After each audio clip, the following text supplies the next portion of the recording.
अस्सलामुअलैकुम जी। लो जनाब, तुहानू ना हसीना वाजिब दे उजड़न दी वजह दसीए। असल गल की सी जिहदी वजह नाल इहदी तबाही दी असल वजह की बनी, ਇਹਦੇ अल्फाज और ਇਹਦੇ मामलात और जिस तरह ने ड्रामा खेडिया ਇਹਦੀ ਤੁਹਾਨੂੰ असल गल दसीए कि ਜਿਹੜੀ ਸਾਡੇ ਕੋਲੇ पहुंची है कि जनाब मेरी ਇਹਨੇ कई मामला दे 15 साल तो इस मुल्क के उत्ते जनाब मेरी वजारत उज़मा ते बैठी सी मिली भगत नाल, ठीक है ना। हर दफ़ा इलैक्शन करा के ते दोबारा जनाब मेरी वज़ीर आज़म के उहदे ते बह जाती सी। 15 साल मुसलसल इनू हो गए ने कि यह ड्रामा खेडती सी भी आवाम के अंदर एक बड़ा गम गुस्सा सी कि इन्हें जमात इस्लामी के अमीर साहब नूं जनाब मेरी जिहड़ा फांसी लाया ना वो भी इन्हें बहुत बड़ा जुल्म किया सी। हालांकि इस तरह की कोई गल नहीं सी कि उस वक्त जो कोई होना सी हो गया, और वो बंगलादेशी सी, उत्थे दा वतनी सी, उत्थे दा जनाब मेरी उस मुल्क का बशिंदा सी। लेकिन उसके बावजूद इन्हें ड्रामा की खेडिया कि बई जनाब मेरी उन्होंने तख्तादार से लटकाया और उहदे विच एदा वो पुराना तकबर जनाब मेरी मुजीबुर रहमान वाली नफरत जिहड़ी है वो इहदे अंदर है सी। बंदियां नूं भी सारा इलम सी, लेकिन चूँकि एक चंगाड़ी उठनी सी, ये उन्होंने पता सी कि बई यह चंगाड़ी जिहड़ी है ना पूरे मुल्क नूं लपेट च लै लेगी। फिर उन्हें इन्हां दा हक खादा कि जिहड़ा उस वक्त मुआहदा होया सी जदों इन्हां दी इलादगी हुई है, तो उस वक्त जिहड़ा मुआहदा होया सी कि भी इन्हां लोकां नूं इन्ना कोटा जनाब मेरी 70% 50% कोटा जिहड़ा इन्हां नूं दिता जाएगा उस खानदान नूं, उन्हां लोकां नूं जिन्हां ने जनाब मेरी उहदे विच हिस्सा लिया।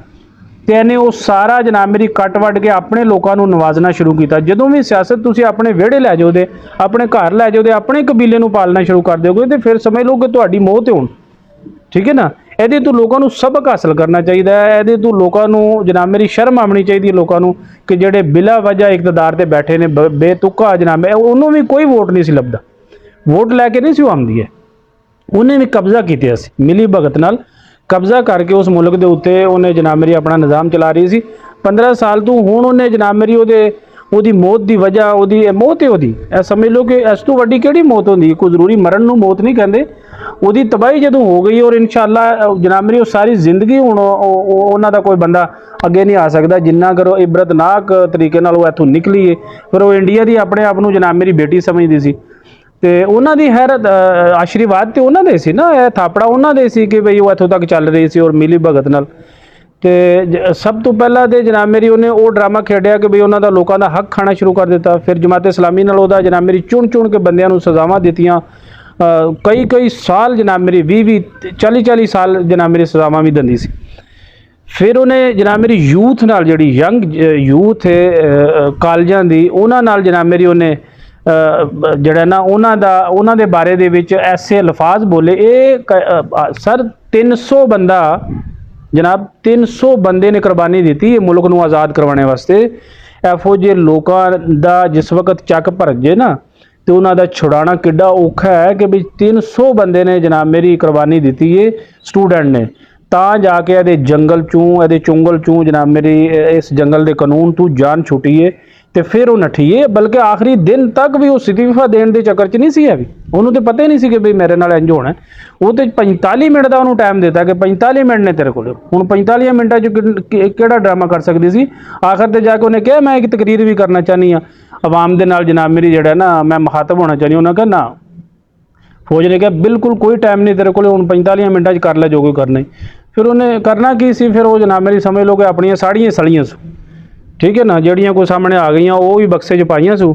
तो C-130 दे विच बह के जनाब मेरी सीधी इंडिया और इंडिया विचों फिर जनाब मेरी हुण उधर बरतानिया जाने का इरादा रखती है।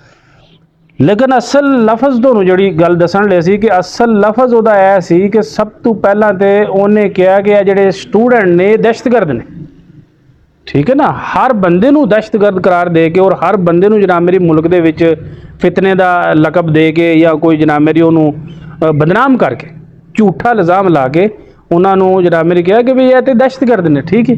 पहला तो वो इस तू इन्ने कर ज़्यादा उन्होंने अंदर गमो गुस्सा सी।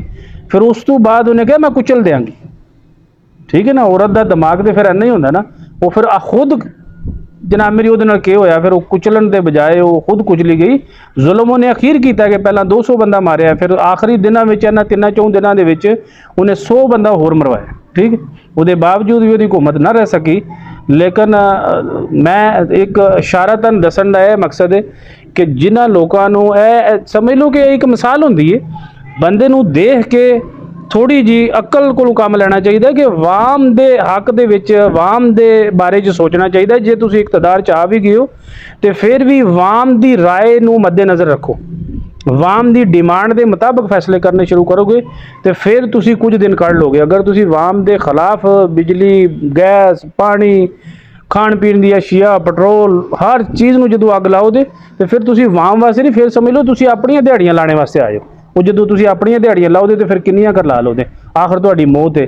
ਔਰ ਫਿਰ ਇੰਜ ਦੀ ਮੌਤ ਆਉਂਦੀ ਹੈ ਕਿ ਫਿਰ ਸਮਝ ਲਓ ਲਾਈਫ ਟਾਈਮ ਤੱਕ, ਅੱਗੋਂ 100 ਸਾਲ ਤੱਕ ਕੋਈ ਨਾਂ ਲੈਣ ਵਾਲਾ ਕੋਈ ਨਹੀਂ ਹੁੰਦਾ ਅੱਲਾ ਦੇ ਵਾਲੇ।